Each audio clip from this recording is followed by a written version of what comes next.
ఓం గం గణపతియే నమః. స్వర్ణలక్ష్మి నమస్తే అస్తు. పరబ్రహ్మ స్వరూపిణి రాజ్యం దేహి ధనం దేహి సర్వకామాంచ దేహి మే. స్వర్ణలక్ష్మి అమ్మవారు ప్రతి ఒక్కళ్ళకి చక్కగా బ్రహ్మతత్వాన్ని, తద్వారా ప్రతి ఒక్కళ్ళు ప్రతి నిమిషం సంతోషంగా, హ్యాపీగా, ఉత్సాహంగా ఉండాలని చెప్పేసి అమ్మవారి యొక్క కృపా కటాక్షం ప్రతి ఒక్కళ్ళ మీద ఉండాలని చెప్పేసి మనం కోరుకుందాం, అమ్మవారిని ప్రార్థిద్దాం. అంతేకాకుండా ప్రతి ఒక్కళ్ళకి కూడాను రాజ్యం దేహి అమ్మవారు ఒక అథారిటీని, ఒక పవర్ని, ఒక స్టేటస్ని, ఒక దర్పాన్ని ప్రతి ఒక్కరికి ఇవ్వాలని చెప్పేసి కోరుకుంటూ, దీనితో పాటుగా ధన సమృద్ధి, ధనం అనేది ప్రతి ఒక్కరికి ఉండాలని, చక్కగా వాళ్ళ ఇంటి నిండా బ్యాంక్ అకౌంట్లు ఉండా ఎక్కడ పెట్టినా ధనం ఉండాలని, ప్రతి ఒక్కరికి ధనం లేదు అన్న ఒక ఫీలింగ్ అనేది వాళ్ళకి రాకుండా సమృద్ధిగా ధనం ఉండాలని చెప్పేసి అమ్మవారిని ప్రార్థిస్తూ, దీనితో పాటు సర్వకామార్చ దేహిమే అంటే మన మనసులోకి వచ్చిన ప్రతి కోరిక కూడా అమ్మవారి తక్షణమే నెరవేర్చాలి. ఈ విధంగా అమ్మవారి యొక్క కృపా కటాక్షం మన మీద ఉండాలి. 12 రాసుల వారు కూడా చక్కగా అభివృద్ధి జరిగి ఎంతో ఉత్సాహంగా ఉన్నతంగా ఎదగాలని చెప్పేసి మనం కోరుకుందాం. ఇప్పుడు మనం జూన్ మంత్ యొక్క రాశి ఫలాలు చెప్పుకుందాం. జూన్ మంత్ రాశి ఫలాలు చెప్పుకుంటే, ఈ జూన్ మాసంలో మనకి 2-3 రకాల విశిష్టతలు ఉన్నాయండి, అవి తెలుసుకుందాం. ఫస్ట్, ఈ జూన్ మంత్ మనకి అధిక జ్యేష్ఠ మాస పౌర్ణమితో స్టార్ట్ అయ్యి నిజ జ్యేష్ఠ మాసం పౌర్ణమితో ఎండ్ అయిపోతుందని మీరు గమనించాలి. అయితే ఈ యొక్క 2 పౌర్ణముల మధ్య ఈ యొక్క జూన్ మంత్ ఉండటంతో ఇందులో 2-3 రకాలైన విశిష్టతలు ఉన్నాయి. ఈ మాసంలో ఫస్ట్ 2 శని త్రయోదశులు వస్తున్నాయండి. 2 శని త్రయోదశులు చాలా చాలా రేరుగా వస్తాయని గమనించుకోవాలి. కొన్నిసార్లు శని త్రయోదశి 4-5 నెలలకు కూడా రాలేదు. పోయిన సంవత్సరం ఐ థింక్ ఇదే విధంగా జరిగింది. 5 నెలల వరకు శని త్రయోదశి లేదు. చాలా మంది పూజలు చేసుకోవాలన్నా కానీ, శనికి సంబంధించిన ఏమైనా పరిహారాలు చేసుకోవడానికి శని త్రయోదశి చాలా బెస్ట్ది. అలాంటిది శని త్రయోదశులు 2 వస్తున్నాయని గమనించుకోవాలి. వీటితో పాటుగా చాలా మందికి ఎప్పుడైతే అమావాస్య వెళ్ళిపోయిందో మనకి నిజ జ్యేష్ఠ మాసం స్టార్ట్ అవుతుందంటూ చాలా మందికి పెళ్లిళ్ళు సీజన్ వస్తుందని మనం చెప్పుకోవాలి. పెళ్లిళ్ళకి చాలా అనుకూలమైన టైం అని గమనించాలి. ఇంకొక ముఖ్యమైన విషయము, లాస్ట్ అంటే జూన్ ఎండ్లో మనకి ఏరువాక పున్నమి అని వస్తుంటుంది. ఇది రైతులకు ప్రత్యేకంగా చాలా చాలా ముఖ్యమైన రోజు. ఆ రోజున అందరూ అరకలు కట్టుకుంటారు. ఎద్దులకి చక్కగా మనకేమంటారు అలంకరణ చేసుకొని గుడుల చుట్టూ తిరుగుకొని అక్కడ నుంచి అరక కట్టుకొని ఊళ్ళల్లోకి వెళ్ళిపోయేసి పొలం దున్నటం స్టార్ట్ చేస్తారని గమనించాలి.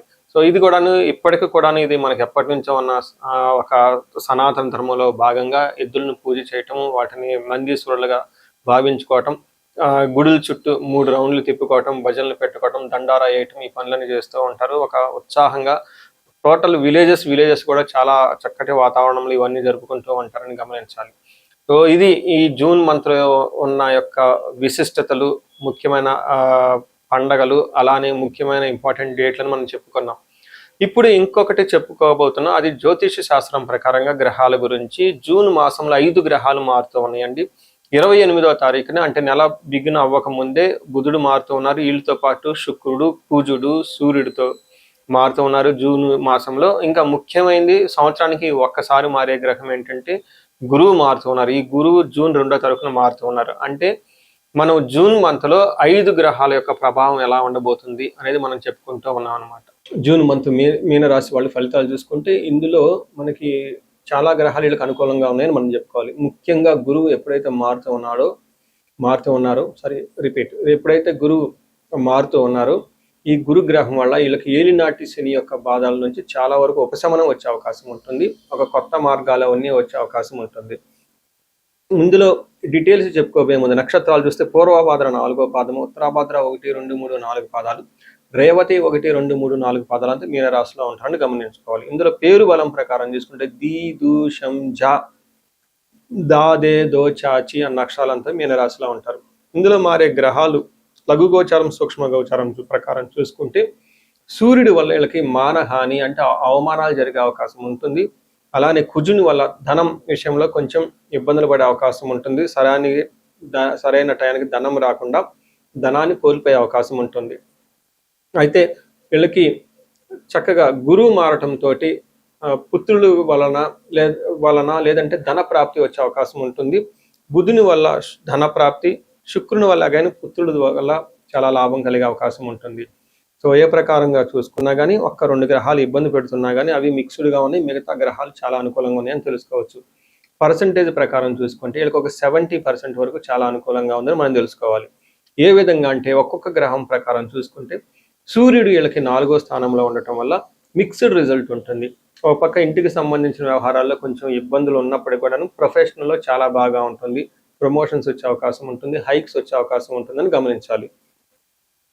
4వ స్థానంలో సూర్యుడు ఉండటం వల్ల అంతఃక్లేశ గృహఛిద్రం సౌఖ్యహాని మభోజనం ప్రయాణే విఘ్నమాప్నోతి చతుర్థయ రవి సంయుతే అని చెప్తారు. అంటే 4వ స్థానంలో రవి ఉండటం వల్ల ఏమవుతుందంటే మనసులో విచారం కలిగే అవకాశం ఉంటుంది. ఇంటికి సంబంధించిన వ్యవహారాల్లో సరైన సఖ్యత లేకపోవటము, సరైన భోజనం చేయకుండా ఉండటం, ప్రయాణాల్లో ఆటంకాలు ఉంటాయని గమనించుకోవాలి. అంటే టోటల్గా అయితే ప్రొఫెషనల్ మ్యాటర్స్లో ఒక ప్రమోషన్స్ అచీవ్మెంట్ వచ్చే అవకాశం ఉంటుంది. అంటే ఏ ప్రకారంగా చూసుకున్నా ఇంటికి సంబంధించిన వ్యవహారాల్లో కొంచెం అసంతృప్తిగా అసౌకర్యానికి గురే అవకాశం ఉంటుంది. ప్రొఫెషనల్ మ్యాటర్స్లో చాలా చక్కగా గ్రోత్ ఉంటుందని తెలుసుకోవాలి. 5వ స్థానంలో కుజుడు ఉండటం వల్ల వీళ్ళకి కొంచెం ఇబ్బంది పడే పరిస్థితులు ఉంటాయి. కుజుడు వీళ్ళకి అంత సపోర్ట్ ఇవ్వడు. ఏ ప్రకారంగా అంటే అసత్వం సతత క్లేశ సర్వకార్య వినాశనం సదా దుర్జన సంపర్క భీతిష్యాద్ ధనస్థానకే కుజ అంటే 2వ స్థానంలో కుజుడు ఉండటం వల్ల ఏమవుతుందంటే అసత్వం అంటే దేహంలో బలం తగ్గిపోతూ ఉంటుంది. సతతం క్లేశ ఎప్పుడు ఏదో ఒక విచారకరంగా ఉండే అవకాశం ఉంటుంది. తర్వాత సర్వకార్య వినాశనం ఏదైనా పని చేస్తే ఆటంకాలు కలుగుతూ ఉంటుంది. సదా దుర్జన సేవ మీ చుట్టూ అంతా వేస్ట్ పీపుల్ అంతా కలిగేసి మిమ్మల్ని ఇబ్బంది పెట్టే విధంగా ఉంటూ ఉంటారు. నమ్మించి మోసం చేసే అవకాశం కూడా ఎక్కువగా ఉంటుంది. భీతి స్యాద్ అంటే భయంగా ఉండే అవకాశం కూడా ఎక్కువ ఉంటుంది. కుజుడి విషయంలో కొంచెం జాగ్రత్తగా ఉండడం ఎంతైనా అవసరం. ఈ టైంలో కొంచెం హెల్త్కి సంబంధించిన వ్యవహారాల్లో కొంచెం జాగ్రత్తగా ఉండటం కూడా చాలా ముఖ్యమని గమనించుకోవచ్చు. అయితే మనకి 5వ స్థానంలో కుజుడు ఉండటం వల్ల బాగా యోగ్యతనిస్తూ ఉంటారు. 5వ స్థానంలో కుజుడు ఉండటం వల్ల దాసీ భృత్య జన లాభ నిత్య మృష్టాన్న భోజనం ధన ధాన్య అభిష్టార్థ పంచమస్తే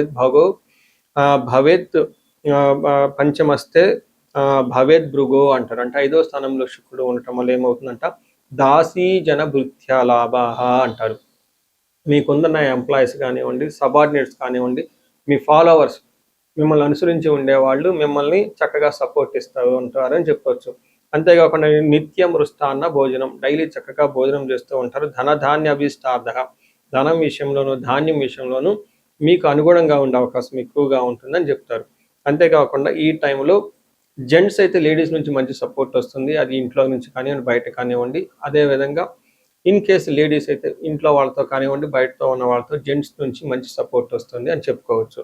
సో ఇంతే కాకుండా మనకి కుజుడు చూసుకుంటే 4వ స్థానంలో ఉండటం వల్ల ధన ప్రవాహం చక్కగా వస్తుంది.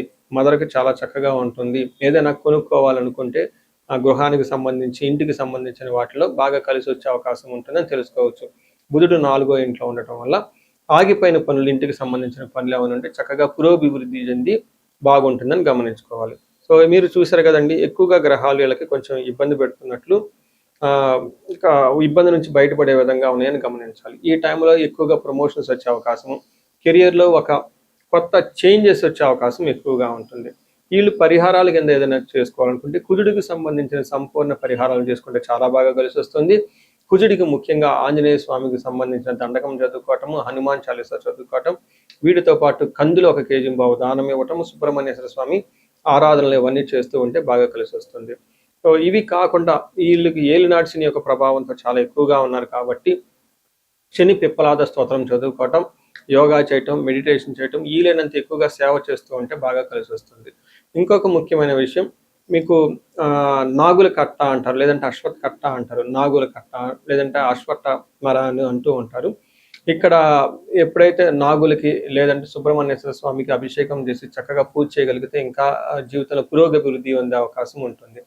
వీటితో పాటు కొన్ని విషయాల్లో ముఖ్యంగా నవగ్రహాలకు సంబంధించిన పూజలు ఏమైనా చేయటం, నవగ్రహ హోమం చేస్తే ఇంకా బాగా కలిసి వస్తుంది.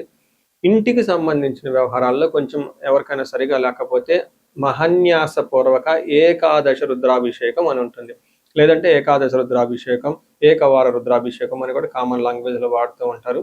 ఈ పూజ మీ ఇంట్లో ఒక 2 బ్రాహ్మణోత్తములని లేదంటే రుద్ర పండితులు తీసుకొని వచ్చి వాళ్ళ ఆధ్వర్యంలో నవద్రవ్యాలతోటి, పంచామృతాలతోటి ఈ యొక్క ఏకాదశి రుద్రాభిషేకం చేసుకుంటే బాగా కలిసి వచ్చే అవకాశం ఉంటుందని తెలుసుకోవాలి. మనం ఇప్పుడు రెమెడీస్ చూసుకుంటే ముఖ్యంగా నేను అందరికీ సలహా ఇచ్చేది ఏంటంటే, మీ వయసు కనుక 35 to 45 ఉండి ఎక్కడ లైఫ్లో మీరు ఆగిపోయారు, ఇప్పటిదాకా గ్రోత్ ఉండి చక్కగా ఒక మేనేజర్ పొజిషన్లో ఉండి ఉన్నతంగా ఉండి కానీ లైఫ్ ఇప్పుడు అనేది మీకు ఛాలెంజింగ్గా ఉంది.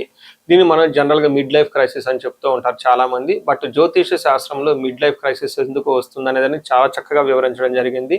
ఆ టైంలో మీకు శాపాలు అనేవి యాక్టివేట్ అవుతూ ఉంటుంది. ఆ టైంలో మీకు గ్రహ దోషాలు అని ఉంటాయి. ఈ గ్రహ దోషాలు కూడా మీకు యాక్టివేట్ అవుతూ ఉంటాయి.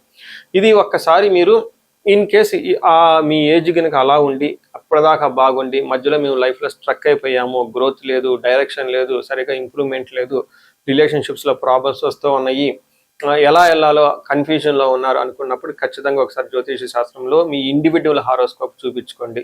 అందులో టోటల్ శాపాలు ఏమైనా ఉన్నాయో స్కాన్ చేసుకొని అవి ఇప్పుడు యాక్టివ్గా ఏమైనా ఉన్నాయో తెలుసుకోవడం చాలా చాలా ముఖ్యం. ఇప్పుడు దాకా మనం చెప్పుకున్న ఈ గోచార ఫలితాలు మీకు ఒక 30-40% మాత్రమే ఎఫెక్ట్ అవుతాయి.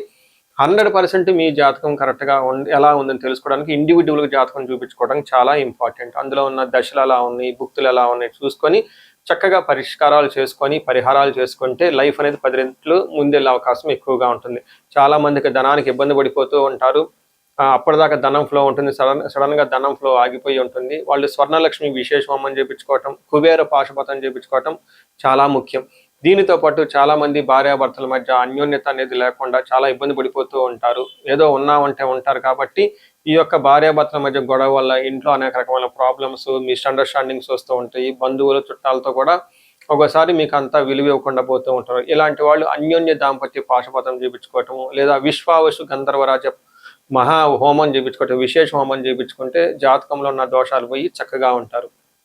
ఇవి కాకుండా ప్రతి ఒక్కరికి ఈ మధ్య అమెరికాలో ఉంటూ ఉంటారు, లేదంటే ఎన్ఆర్ఐలు చాలా మంది ఉంటారు. చాలా డైలమా ఉంటుంది, ఏ కెరీర్ వెళ్తే బాగుంటుంది, ఇండియాలో ఉంటే బెటర్గా ఉంటుందా, లేదంటే ఇండియా నుంచి ఫారిన్ వెళ్తే బాగుంటుందా, ఫారిన్ సెటిల్మెంట్ యోగం ఉంది, అసలు ఫారిన్లో ఎంతకాలం ఉంటాం, ఇలాంటి విషయాలు చాలా మంది ఈ వీసాల గురించి, గ్రీన్ కార్డుల గురించి, లేదంటే ఎంఎస్ చేయాలనుకున్న వాళ్ళకి చాలా కన్ఫ్యూజన్లో ఉంటారు. అలాంటి వాళ్ళు కూడా ఒకసారి జాతక చక్రం చూపించుకుంటే చాలా బాగుంటుంది. యూజువల్గా వీసాలు రావడానికి నేను మన్యు పాశుపత అభిషేకం విత్ రాహు గ్రహాన్ని శాంతులు ఎక్కువ చేస్తూ ఉంటాను. ఇలా రాహువుకి సంబంధించి మన్యు పాశుపతం చేస్తే వీటితో పాటు లక్ష్మీ గణపతి జపము, ఈ స్వర్ణలక్ష్మి జపం చేసుకుంటూ ఉంటే ఇక్కడ ఫారిన్లో ఈ వీసా ప్రాసెసింగ్ లేదంటే ఈ డాక్యుమెంటేషన్ వర్క్ అంతా చాలా చక్కగా ఫాస్ట్గా ఎలాంటి ఆటంకాలు లేకుండా అయ్యే అవకాశం ఉంటుంది.